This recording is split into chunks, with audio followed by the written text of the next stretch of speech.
V oddajo Moja družina prihaja izjemna zgodba predanosti glasbi. Moj gost je violončelist Bernardo Bizani, ki je že kot 5-letni deček vedel, da bo glasba njegovo življenjsko poslanstvo. Danes nastopa na številnih odrih, doma in v tujini, ter svoje znanje prenaša tudi na mlajše generacije. Kako izgleda življenje, ko te vodi glasba? Koliko discipline in podpore družine je potrebne za pot umetnika? Prisluhnite iskrenemu pogovoru o talentu, vztrajnosti in ljubezni do glasbe. Moja družina z Bernardom Bizanijem, ne zamudite.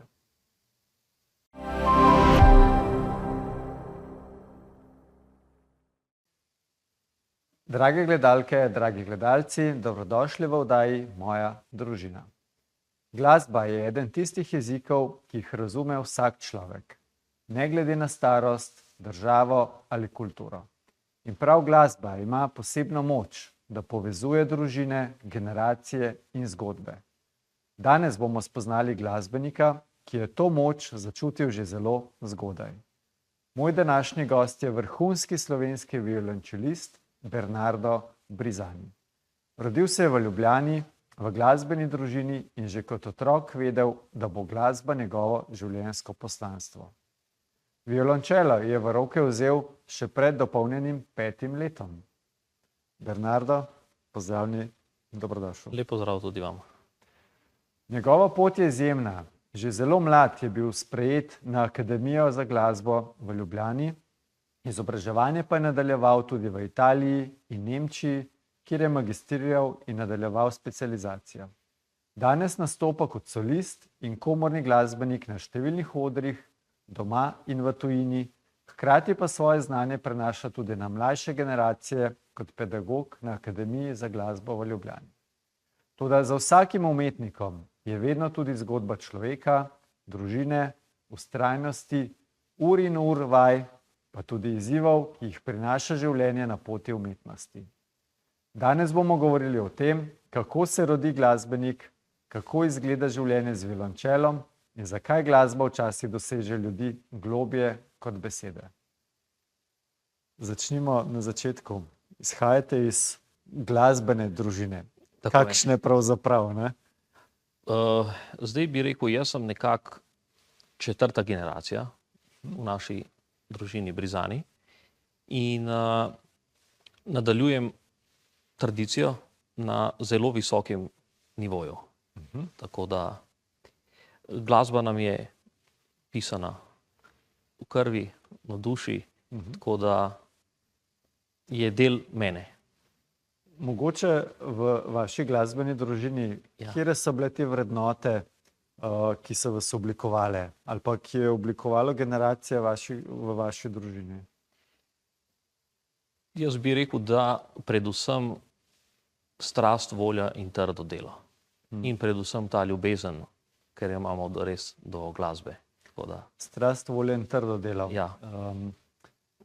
Velikokrat bom rekel, ima en povprečen, človek v glavi, če si glasbenik, to je pa tako zelo lepo, mirno življenje. Tako. Ko prideš, nastopaš, občutiš aplavz, imaš, skratka, a je čistko ali je predtem verjetno tako, kot ste rekli? A veste kako, jaz bi tako rekel, za nas najlepši del je ta, ko stopimo na oder, ko se usedemo, se pravi, naprimer, ne vem, jaz pravim iz mojega aspekta kot solist pred orkester, polna dvorana in delaš nekaj, kar imaš najrajši. Publika pa res vidi samo ta moment, ko ti prideš na oder, igraš in rečejo super, vse lep koncert. Kaj pa je ozadje za tem? To vaje, trdo delo in priprave, vaje z orkestri, študiranje notnega materiala. Tako da ta proces je zelo dolg, na odru si pa rečemo pol ure, publika vidi samo ta del in reče fajn, lepo, glasbenik in tako naprej. Začniva res od začetka. Ja. Se pravi, prvo, kar me zanima, a se rodiš že z talentom, recimo to, in pa kako je potekala vaša pot, ko ste prvič prijeli inštrument in ali je bil violončelo prvi inštrument pri vas? Zdaj bom tako povedal. Res je, da talent je veliki del na naši poti. ampak to je 10%, rečemo, 90% je trdo delo. In ta odnos, spoštovanje do glasbe. Bom pa povedal iskreno, da violončelo ni bil prvi inštrument, ki sem poprijel za njega, je bila harmonika. Tako da je potem sem to probal in je rekla profesorica na nižji glasbeni šoli Ljubljana Moste Polje, moji mamici, ker je moj brat 4 leta starejši in je igral klavir. In jaz sem hodil z mamico po njega in tako naprej. In je prišel ta moment, jaz sem bil star 4,5–5 let. In sem probal harmoniko in je rekla, gospa, da imam rojene prse za harmoniko, tako da je mami rekla, tako da to žal po moje ne bo, ne. In sem videl, da v drugem nadstropju otroci hodijo dol s čokoladami. Tam je bila profesorica Ksenija Trotovšek. In sem jaz videl ta inštrument, ne bom nikoli pozabil, v sobi ona sedela, vsak je prišel proba to in je dobil čokolado. Tako da jaz sem probal, sem dobil čokolado, sem rekel, jaz se bom upisal, konc. To je to, to bo moje življenje in traja že 27–28 let. Se pravi, čokolada dosti pomaga. Čokolada je zaznamovala mojo glasbeno pot, ampak zelo hitro sem že pokazal ta talent, to igro obvladanja publike do glasbenika na odru. In pri 7 letih, leta 2000, sem dobil prvo nagrado in nagrado za najmlajšega tekmovalca na tekmovanju Alfredo Evanda Markozič. To je v Gorici, na italijanski strani. In takoj sem potem dobil 14 koncertov po Avstriji in Italiji in prvi nastop je bil tudi v teatru La Fenice v Benetkah. Pri katerem letu? 7 letih. 7 letih. Pri 7 letih. Od takrat naprej, takrat je bil tudi moj prvi nastop kot solist z orkestrom, igral sem skladbo Veseljaček z šolskim orkestrom glasbene šole Moste Polje, bil je božični koncert, tako da tekmovanje je bilo v aprilu, sem že imel neko svojo mini prvo turnejico in decembra sem že igral kot solist z orkestrom. Takrat sem začel že pisati svojo zgodovino kot solist na violončelo. Jaz nisem glasbenik, priznam, pa tudi, bom rekel, verjetno nisem rojen z posluhom, ampak vedno me je zanimalo, ker tudi v glasbenem, bom rekel, izobraževanju je osnovna šola, pa srednja šola, pa fakulteta, ne? Tako. Zdaj, a se to je enak, kakor ta šola naša formalna izobrazba, ali je to kako drugače? Ja, pri nas je, se pravi, v tem času, ko sem bil jaz, verjetno tudi če zdaj, je 6 let bilo nižje glasbene šole. In to ste začeli pri 4 letih? Pri 5. Aha, ok. Tako da sem zaključil nižjo glasbeno na glasbeni šoli Vič Rudnik. Vmes sem zamenil nižjo glasbeno šolo, sem šel profesorju Habidulinu, kateri je soločelist v ljubljanski operi, kjer tudi delujem že 5. leto honorarno kot violončelist, član orkestra.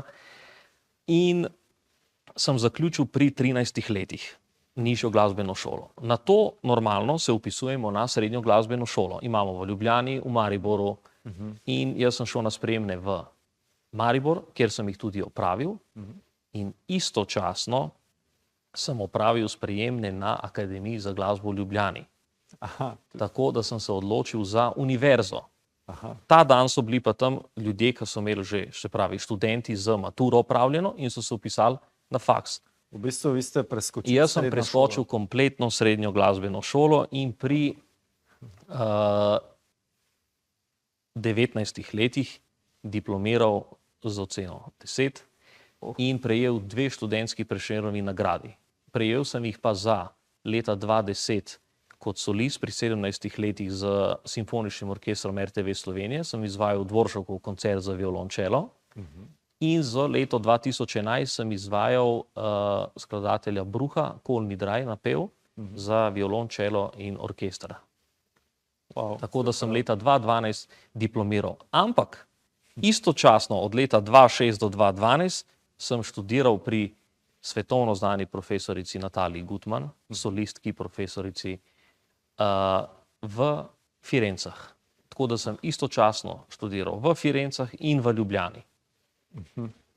In sem oboje zaključil leta 2012 in nadaljeval študij magisterija in specializacije v Nemčiji. Eno vprašanje me še vmes, oziroma dve. Ja.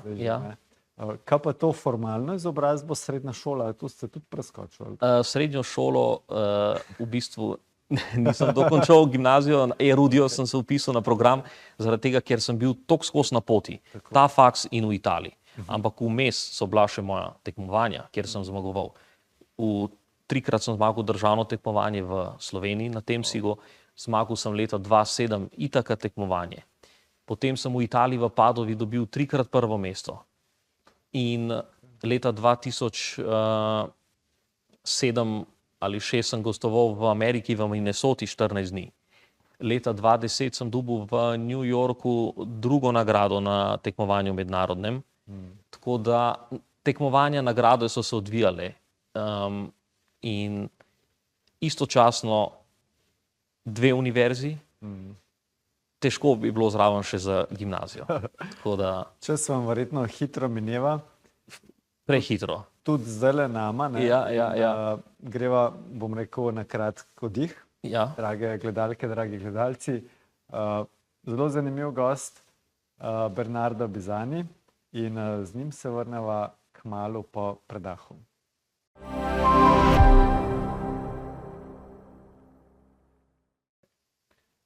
Drage gledalke, dragi gledalci, dobrodošli nazaj v oddaji Moja družina. Danes imam prav posebnega gosta, violončelista Bernardo Bizani. V prvem delu so se pogovarjali že od ranga otroštva, kako ste začeli graditi svojo kariero, lahko rečem. Preskočili ste srednjo glasbeno šolo, vpisali akademijo, bom rekel, nastopali v Sloveniji, v tujini, dobivali nagrade, skratka pa v Evropi, pa na drugih celinah, v Ameriki ste omenili. Ja. Prvič je to velik angažma v času, drugič pa verjetno tudi to ni brezplačno zastonj, ne? Ker eno so potovanja, drugo individualne, bom rekel, ure. Kako ste pa to finančno zmogli ali pa pokrivali? So starši vas financirali? Tudi, ampak zdaj, če se vrnem na sam začetek, to je bilo leto 2006, kjer je prišla gospa Natalija Gutman na Bled prvič in je imela tam masterclass in se je nekako med vsemi temi, ki so prišli, slovenskimi čelisti, tujimi čelisti, odločila, da bo mene sprejela na študij. Zakaj? Ker sem bil star 12,5-13 let. In sem hotel tudi dodati, da pri 13 letih sem tudi prvič nastopil na Miklavževem koncertu z simfoničnim orkestrom RTV Slovenija in izvajal od skladatelja Čajkovskega Nokturno. Dirigent je bil trenutni direktor Opere Ljubljane Marko Hribernik. In takrat se je začela, bi rekel, res moja profesionalna pot, katera je potrebovala močne sponzorje. V tem času je nastopil moj prvi sponzor, to je gospod Rudi Bric, podretje Hermes Softlab, kateri je mnoga leta stal za mano, razumel to glasbo, jo podpiral in finančno, tako kot ste omenili. Takoj za njim leta 2007 je nastopil gospod Matjaž Gantar, KD Group. Oni so mi pa kupili violončelo in lok. 2 loka violončelo, kovček, kompletna oprema, profesionalna. Koliko to stane? To govorimo o zelo visokih vsotah. Ker ni vsak violončelo, ne? Ni. Tako da zdaj moja profesorica je tudi rekla, da jaz rabim, kako bi rekel, profesionalno opremo, zelo dobro, če se odločim za tak študij. In gospod Matjaž Gantar je bil za to. In s polnim srcem, energijo, elanom je to kupil, ker je uvidel talent, trdo voljo, trdo delo in pot do uspeha, da bo. To je to violončelo? Tisto violončelo sem imel do leta 2010, potem so mi pa starši kupili vrhunski inštrument, vrhunski lok. In leta 2019 mi je družba BTC kupila ta inštrument in lok, na katerega bom kasneje nekaj vam zaigral. In tudi družba BTC je moj, bi rekel, generalni sponzor že 18 leto. Med drugim za univerze, veste, da tudi naša država je dajala štipendije, imel sem Ministrstvo za kulturo, Mestno občino za Ljubljano, tudi Rotary klub je pomagal. Tudi oni so želeli z nakupom violončela priti blizu. In tako da brez te močne finančne gonilne sile je težko na tej poti. To so bili ljudje, kateri so imeli posluh za glasbo, za umetnost in brez kakršnega koli besede ne bomo, ne moremo, žal, so pomagali. Wow. Gospod Jože Mermal, tako da z mano je tudi vinilka, katero vidite, je išla prejšnje leto pri založbi Menard z skupnimi močmi BTC družbe in posebej finančne pomoči gospoda Jože Mermala, da je ta projekt zaživel 4-letni časi, o katerem lahko kasneje povemo malo več. Kje vas lahko slišimo, se pravi, razen na koncertih? Lahko me letos slišite na letnem festivalu Ljubljana, to bo 29.7., kjer se bom predstavil z orkestrom Dissonance in bom izvajal Haydnov koncert za violončelo v C-duru. In tudi 31. avgusta v Križankah na projektu Gypsy Night mojega očeta, kjer bo z simfoničnim orkestrom in big bandom RTV Slovenija izvedel svoj avtorski večer, 30. obletnica skupine Amala, kjer bom tudi nastopil kot solist. Poleg Lane Trotovšek na violini, gostja bo tudi Alenka Godec, gospa, in gospod Oto Pesner na vokalu. Wow. Zdaj tisti, ki nimamo gramofona, imate tudi kakšen novejši medij? A veste kako, ta projekt je zelo na široko narejen, tako da ga imate na Apple Musicu, Spotify, Deezer, na YouTubu.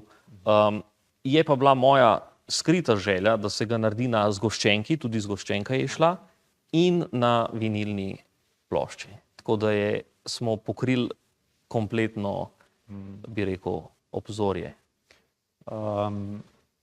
Če greva nazaj v otroštvo, mečke nazaj še, a ste sploh še kaj drugega razmišljali kot o glasbi?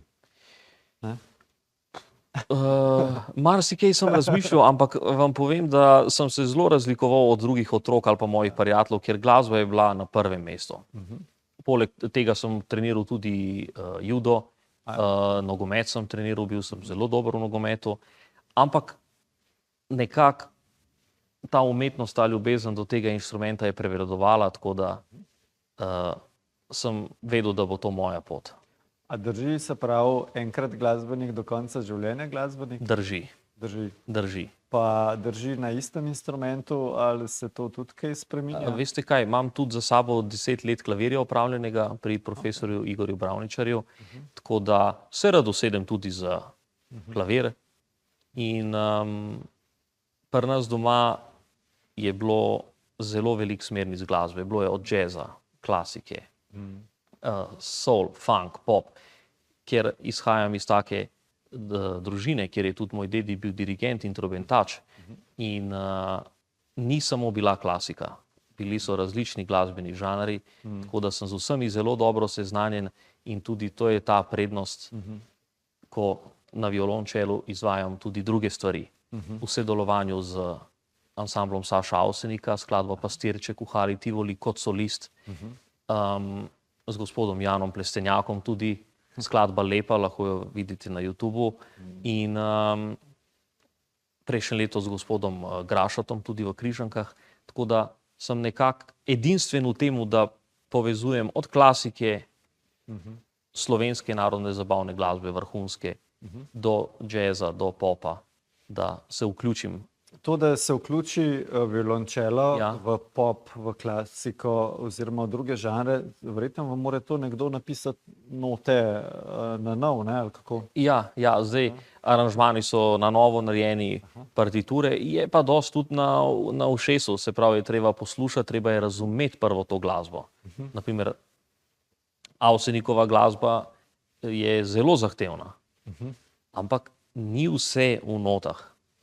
Treba je to začutiti, treba je začutiti puls, treba je poslušati inštrumente okoli sebe in se je treba prepustiti in upeljati v ta element. Še eno mogoče vprašanje laika, ne? Ko igrate z notami, se pravi, jih enkrat zmanjka, pa je treba obrniti. A to, bom rekel, je vedno tako napisan, da imaš cajt obrniti ali poznate 80% so tako lepo napisali skladatelji, včasih pa pač pride tudi moment, da je treba zelo hiter, ali pa se toliko prej naučiš, kaj bo prišlo naprej, da potem v tistem času, ko prije neka mal daljša pauza, obrneš za par strani naprej, se pravi, tekst moraš poznati in za nazaj in za naprej zelo dobro ali pa celo na pamet, da so note samo kot ena opora. V notah piše dinamika, ja, v notah piše dinamika, vse te stvari. Ampak moraš to zajeti z polno žlico, tako da potem je fajn znati vse na pamet, note so pa kot ena opora. Normalno v orkestrskem igranju so note zmeraj. V solističnem igranju, ko nastopam solo, nimam not. No ja, ravno to sem mislil vprašati, ko imate, bom rekel, solistične nastope, seveda. Je praksa, se pravi, brez not? Brez not. Eno uro brez not? Seveda, rečemo pol ure, 1 uro brez not, nek violončelo koncert. Wow. Če pa govorimo o komorni glasbi, da imaš recital s klavirjem, lahko tudi igraš sonate na pamet. Če je pa duo, če je pa trio, kvartet, kvintet, sekstet, tako naprej, so pa note zmeraj na pultu. Super. Res zanimivo. Drage gledalke, dragi gledalci, ko bomo začeli z naslednjim delom, bo naš gost Bernardo Bisani zaigral na violončelo. Zdaj si vdahnemo majčkeno in potem vabljeni nazaj.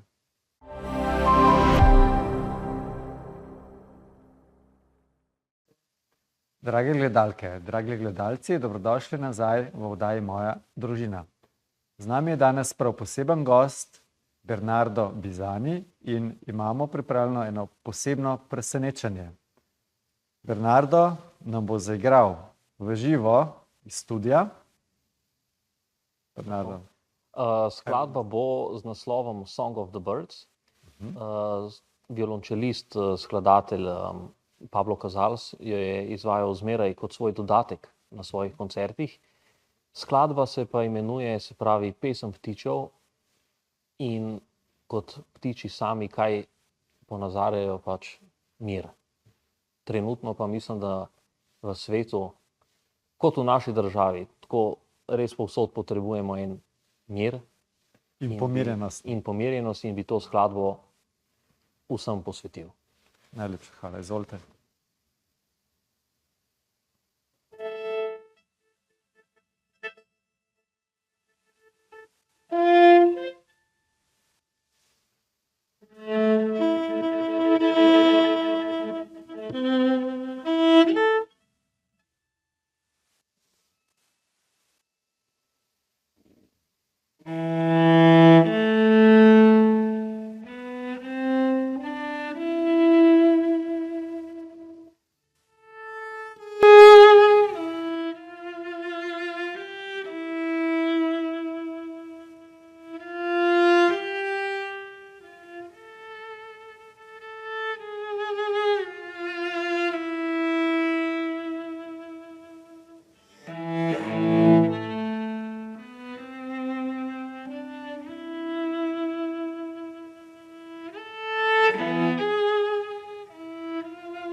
Čestitke.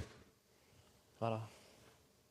Zelo rad, ko poslušam koncert, ne, pa se vedno sprašujemo, kaj bojo pa, če bojo še kaj naprej zaigrali, Kot ne, dodatek. kot dodatek. Ja. Pa me zanima, a bi znali zaigrati recimo, ne vem, Besa me mučo. Bi šlo, A bi šlo? evo, lahko. No? Za dodatek, ne?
Vrhunsko. Hvala. Vedno me zanima, kaj si predstavljate, se pravi, kad tako doživeto se uživite. Ja. Kaj je pred vašimi očmi? A veste, da je pa to zelo dobro vprašanje. Zdaj, kdo bi znal na to odgovoriti? Ne vem. Jaz si predstavljam skladatelja, te note, kako je on to zapisal in potem dati noter še svojo noto, se pravi mojo dušo, da bi to nekako zapakiral, da je to zanimivo publiki. Mi zmeraj igramo za publiko. Za publiko igramo. Ja, zlijete se z instrumentom in... Jaz mislim, da je to zelo težko opisati in bi tudi kakšna raziskava res dobro znala mogoče pokazati, raziskati, kam mi odplavamo z možgani v tem delu. Ker jaz tudi res ne vem, ker zapreš oči, začneš igrati, kako se povežeš s to energijo, glasba, Bog, inštrument, do publike, da pride čez tvoje roke, tvoje telo, to gre njim. Tako da... Se pravi, ni notno črtov, je pa note... Ne, to bolj ne sledim. Kakšni imajo to, da si tako nekako neko predstavo naredijo note, ampak jaz uživam, mene pelje glasba, mene pelje ta nota, ta energija. To je to. A je v vaših nastopih kaj improvizacije? Ne. Ne? V klasiki je žal nimamo, zdaj, če bi pa nek jazz igral, pa da je potem nek solo ali pa neki to, potem je pa tukaj neka improvizacija. Spet določene stvari so napisane, ampak se lahko iz tega okvirja hišice stopi malo ven, zaplava, pa se vrneš nazaj. Tako da. Super. Res zanimiv pogovor. Najin pogovor se počasi tudi zaključuje. Kaj me mogoče še res zanima, glede na to, da res večino svojega življenja posvečate glasbi. Ja. Kako nekako uravnoveste v svojem življenju tudi kaj, ki ni glasba? Ne? Kako bi rekli, a imate življenje v ravnovesju in na kakšen način? Jaz mislim, da smo mi umetniki zelo posebni ljudje, da nismo ravno uravnovešeni, ampak nekako probam še uskladiti svoj prosti čas, sprehode, ampak tudi na teh sprehodih razmišljam o glasbi ali pa kaj pričakujem, koncert, ali pa kako je bilo na koncertu, kaj ni bilo dobro, kaj bi lahko popravil. Nikoli glasba ne gre iz moje glave. So pa trenutki, ko se pač res izklopiš, mislim, da je pa to edini trenutek, je spanje. Takrat ne razmišljam res. Takrat verjetno tudi kaj sanjam, ampak ja, glasba je skozi, je del mene. Enostavno. Mogoče še zadnje vprašanje, bi še koga izpostavili, ki vam je v tej življenjski poti bil poseben, ki vam je pomagal ali bil opora? Na prvem mestu bi izpostavil moje starše, mojega brata in družino, da je stala za mano. Na poti, ki še traja, ni še končana, ne vemo, kje bo njen konec. Tako da in predvsem sponzorje, kateri so mi res stali ob strani in danes mi stojijo. In tudi so vidni vsi moji rezultati v tem času, ki so stali za mano. Tako da mislim pa, da podpora družine je na prvem mestu. Zato je družina in potem ostali. In s tem zaključimo tudi oddajo Moja družina. Najlepša hvala, da ste prišli Hvala vam, k nam, da ste me povabili. da ste nam 2 prelepi skladbi odigrali v živo. In drage gledalke, dragi gledalci, verjamem, da ste uživali v tej oddaji in vabljeni k ogledu novih nadaljevanj v prihodnosti.